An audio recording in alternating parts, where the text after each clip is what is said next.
ప్రపంచ శాంతి సభ మొన్న మే 24 సాయంత్రం 6 గంటలకు జిమ్ఖానా గ్రౌండ్స్ నుంచి పెట్టింది మీ అందరికీ తెలుసు.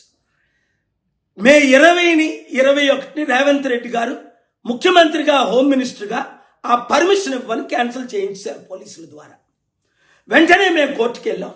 21 11 సార్లు రేవంత్ రెడ్డి గారు టీంతో మాట్లాడినప్పటికీ పర్మిషన్ ఇవ్వలేదు. నేను చెప్పాను, దేవుని శాంతి సభను ఆపితే దేవుని కోపం మీ మీదకి వస్తుందని 20ని మీడియాలో చెప్పాను, 21 వాళ్ళకి చెప్పాను. 22 రేవంత్ రెడ్డి గారిని ముద్దాయిగా హెరాల్డ్ నేషన్ కేసులో పెట్టారు. హ్యూమన్ రైట్స్ కమిషన్ అల్లు అర్జున్లో మీరు తప్పు చేశారని ఆ రోజే పెట్టారు. మిస్ వరల్డ్ మ్యాగీ నన్ను ఒక వేశ్యగా ట్రీట్ చేశారు. మిస్ వరల్డ్ కంటెస్టెంట్కి వస్తే ఏంటి ఈ దేశం ఈ రాష్ట్రం అని ఇంగ్లాండ్ తిరిగి వెళ్ళిపోయింది. మీడియాతో మాట్లాడుతుంది.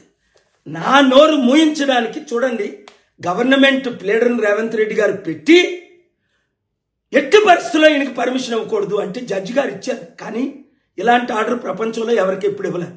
నా శాంతి సభలకు లక్షల మంది వస్తారు. 2200 శాంతి సభలు పెట్టాను. మన దేశంలో 300కు పైగా 3 లక్షల నుంచి 20 లక్షలు వచ్చారు. ఈ శాంతి సభకు 1000 మందికి ఎక్కువ రాకూడదు, ఒక్కరు ఎక్కువ వచ్చినా ఆయన అరెస్ట్ చేయొచ్చు అని ఆర్డర్లు ఇచ్చారు. శాంతి సభలో పాల్గారు కాదు ఎవరు మాట్లాడకూడదు. రాజకీయ ఇలాగ ఎక్కడైనా రూల్స్ పెడతారా అంటే మన దేశంలో ఏమైంది? కనుక దేవుని తీర్పు రేవంత్ రెడ్డి ముఖ్యమంత్రి గారి మీద ఆరంభమైంది. 21ని క్యాన్సిల్ చేశారు, 22న ఆరంభమైంది. 30 రోజుల్లో ఆయన మారకపోతే ఆయన మారాలని ప్రార్థించండి. నాకు ఒక తమ్ముడుగా ట్రీట్ చేశారు. మారకపోతే దేవుని శాంతి సభను అడిగినందుకు 1000 మంది కంటే ఎక్కువ రాకూడదు అన్నందుకు అప్పుడు నేను అన్నా, ప్రభువా 1000 మంది వచ్చేస్తారు కదా, 26,000 మంది ఆ గ్రౌండ్లో పడతారు కదా, వర్షమైనా పంపించిన ఆయన దేవుడు వర్షాన్ని 7 గంటలకు మీటింగ్ పర్మిషన్ ఇస్తూ 6:45 పంపాడు. కనుక 1000 మంది కంటే ఎక్కువ రాలేదు.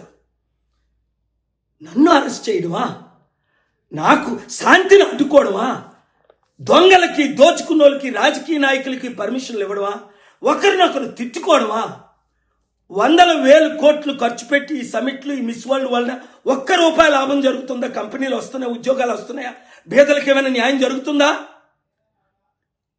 మారాలి, మనమే మార్చాలి.